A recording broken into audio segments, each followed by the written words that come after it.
Muy buenas, somos el Grupo 31 y nuestro proyecto consiste en un pequeño aplicativo web que cumple la función de administrar los clientes de la nueva plataforma de streaming llamada Netflix. Los recursos utilizados para la elaboración de la aplicación fueron el lenguaje de PHP, una base de datos construida con PostgreSQL, montada todo en un servidor con la distribución de Linux OpenSUSE LEP 15.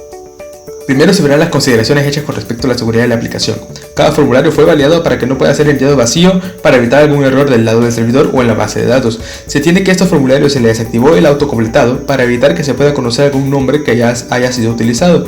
Para el registro se validó que el usuario puede recibir tanto números como letras, lo mismo para las contraseñas, con la diferencia que estas tienen un mínimo de 8 caracteres y aceptan ciertos caracteres especiales para que estas cuenten con cierto robustecimiento. Si no se cumple el tener mínimo de 8 caracteres o posee algún carácter no debido, no se le permite el envío de la información del formulario. Con el login, aparte de las validaciones del formulario vacío, se implementó la lógica que si el usuario y o contraseña no coinciden, se le informe al usuario sin dar mucha información de cuál es el que falló. A su vez, cada formulario, tanto el login como el registro, como las que se encuentran más adelante, se encuentran protegidos contra inyección de HTML, de PHP y o de SQL. Todo esto mediante validaciones y objetos que más adelante se verán más a detalle. De esta forma, ningún usuario malintencionado puede intentar burlar la seguridad del login con algún comando colocado de manera implícita.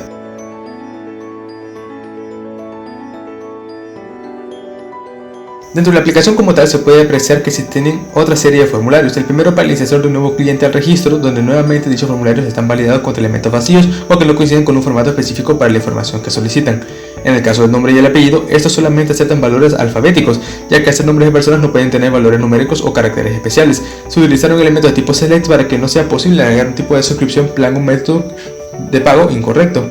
El campo de la tarjeta de crédito solamente acepta valores numéricos y con una longitud específica de 16 dígitos. Si se intenta colocar uno más o uno menos, no se podrá enviar la información. Al trabajar con sesiones de usuarios se debe tener cuidado con no dejar que el usuario entre de alguna forma que no sea mediante sus credenciales, por lo que se tuvo en cuenta que una vez deslogueado, el usuario no puede entrar ni retrocediendo a la página anterior o intentando colocar el archivo destino en la barra de direcciones, solamente mediante la herramienta de login. Si se ingresa con un usuario que ya posea clientes registrados, será posible observar más a fondo las funcionalidades básicas de un CRUD, es decir, poder leer los datos, crear un nuevo registro, poderlo editar y poderlo eliminar. Todo esto acompañado con todas las validaciones de formularios anteriormente mencionadas. Se puede apreciar que la información sensible de los usuarios, como lo son las tarjetas de crédito y de débito y también las contraseñas de los usuarios, han sido debidamente encriptadas para proteger dicha información. Al crear un nuevo usuario se observan en acciones todas las validaciones implementadas.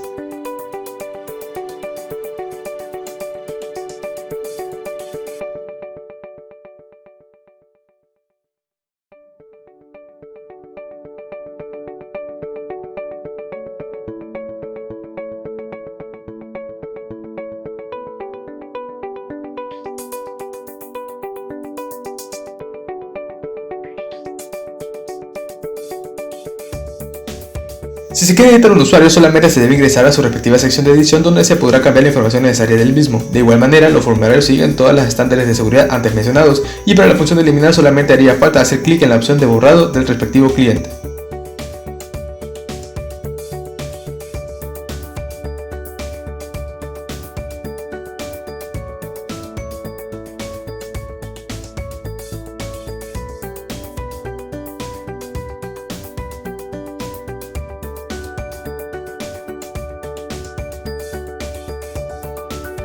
Se sabe que la barra de direcciones también puede ser atacada, por lo que se verificó que si no cumple con las rutas establecidas en la aplicación no presenta ningún tipo de información.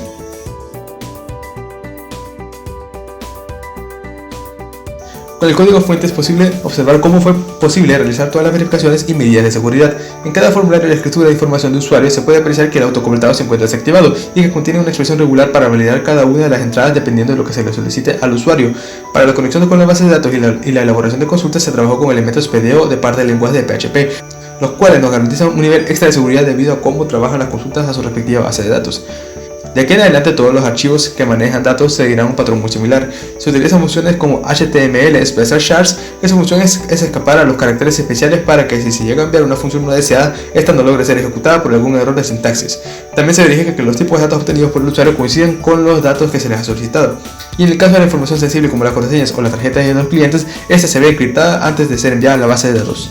De la misma manera trabaja el sistema de autenticación de los usuarios. Primero se realiza la conexión a la base de datos, se depuran todos los parámetros a trabajar para poder preparar y construir la consulta necesaria y sin necesidad de desencriptar la información de la base de datos, si las contraseñas coinciden, el usuario puede ingresar.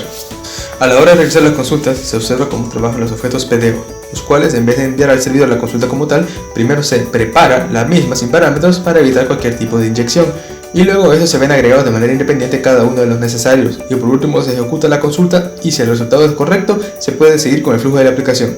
Todo este proceso de configuración de formularios, de depuración de entradas, preparación y construcción de consultas en la base de datos se repite en cada una de las partes de la aplicación para lograr cumplir todas las funcionalidades de la misma. Una capa de seguridad que se agregó para trabajar de la mejor manera con los select es que se utilizan funciones switch para garantizar que los datos coinciden con los de la base de datos. De igual manera, para las consultas que reciben grandes cantidades de datos, los parámetros son anexados a las mismas por separado para un mayor nivel de seguridad. Y en el caso del update, cada consulta es enviada por separado para que si en dado caso llegue a ocurrir un error, todos los demás parámetros no se vean afectados.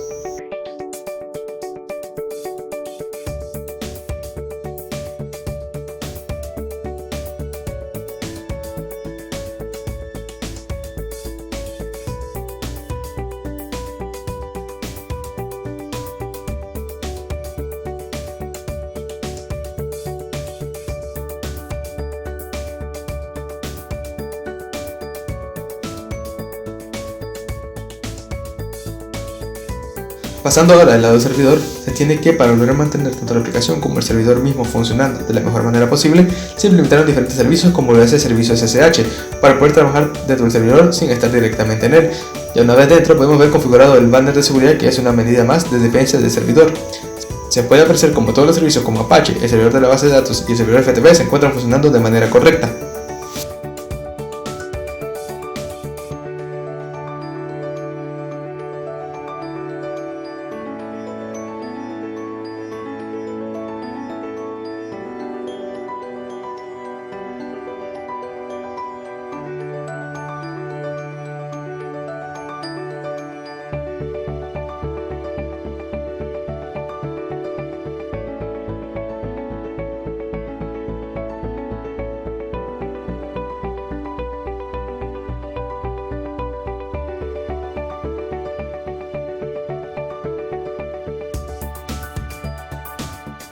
Indagando un poco más en la configuración de la base de datos, se tiene un usuario que puede ingresar a la misma para su manejo y mantenimiento. También se aprecia que tanto las contraseñas como las tarjetas de los clientes están debidamente encriptadas para proteger dicha información.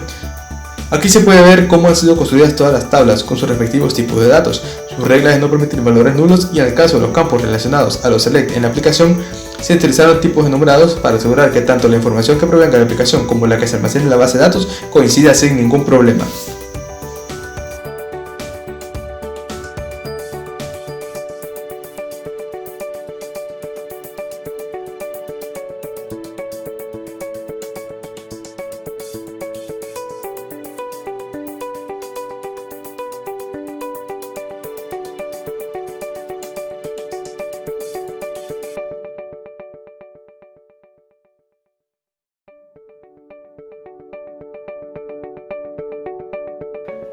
Continuando con la configuración del lado del servidor, también se configuró un servidor FTP para la transferencia de archivos. Se puede apreciar que se utiliza la IP del servidor antes mostrada, el usuario encargado del servidor FTP, su contraseña y el puerto por el cual trabaja. Vemos que por medio del cliente de FileZilla es posible conectarse y mandar archivos sin ningún tipo de problema.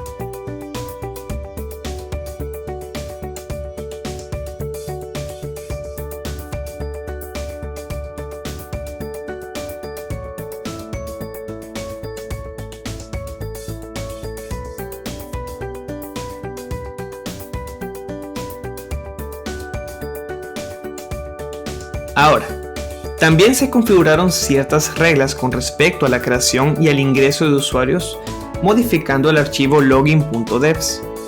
Se configuraron reglas como que un tiempo de espera de 3 segundos luego de cada intento fallido de ingreso, una máscara de 077 para la creación de las carpetas personales de cada usuario para que solamente el mismo usuario tenga permiso sobre ella, que se tengan 3 oportunidades de ingreso para cada uno de los usuarios y si a la tercera falla, que tenga un tiempo de espera de 180 segundos hasta que pueda volver a intentar nuevamente.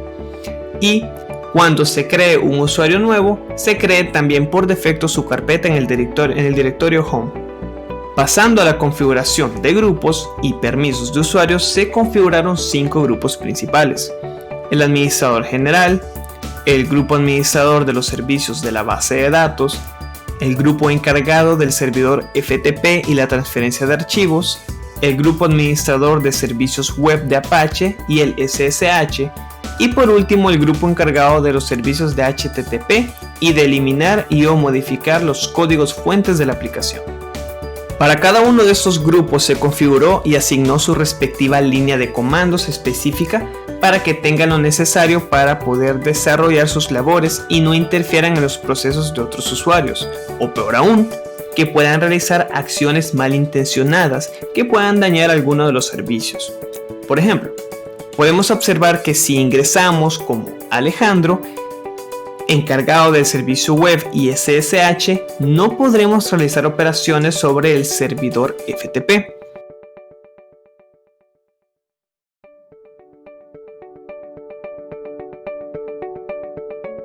De igual manera, si ingresamos como el usuario Serrano e intentamos ingresar al servicio de gestión de base de datos, no tendremos acceso.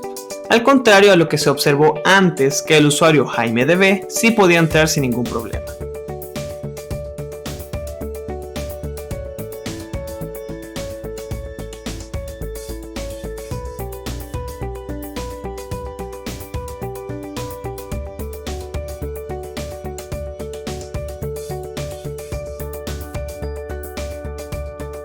Luego, del lado del firewall se tuvieron dos consideraciones. Primero, mediante el uso de las herramientas firewall, donde se observan todas las reglas encargadas de la aceptación de los puertos para los diferentes servicios antes mencionados. Así, reglas que acepten los paquetes ICMP deseados. Todo esto, tanto para las redes IPv4 e IPv6. La otra vía por la que se trabajó fue mediante las IP tables. De igual manera para ambos tipos de IP, donde al cargar las reglas guardadas en el servidor, es posible ver dichas reglas aplicadas a las IP tables, donde nuevamente se ven todos los puertos abiertos y que si llega un paquete de información que no pertenece a ninguna de las reglas establecidas, sea rechazado por el servidor.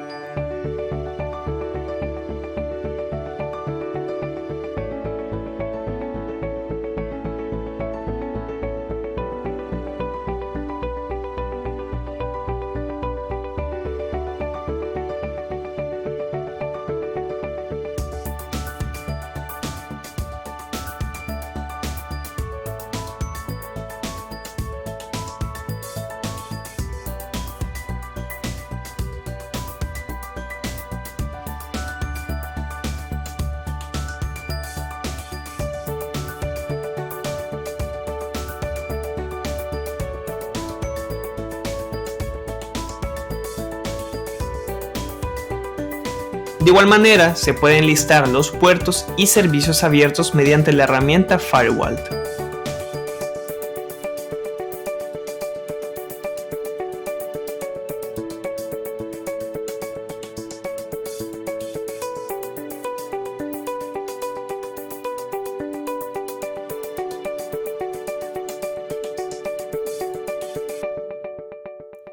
Por último, utilizando la herramienta Just, que puede ser usada tanto de manera gráfica como por la consola, verificamos que existen ciertas políticas relacionadas a la longitud y el tiempo de expiración de las contraseñas de los usuarios.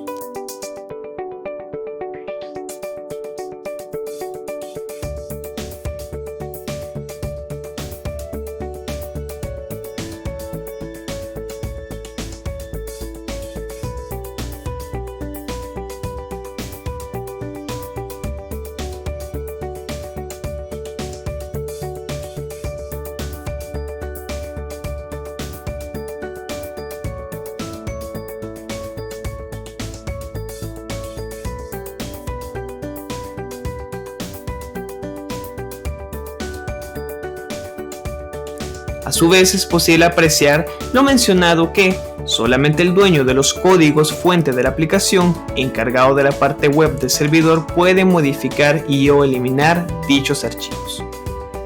Esto ha sido todo, muchas gracias por su atención.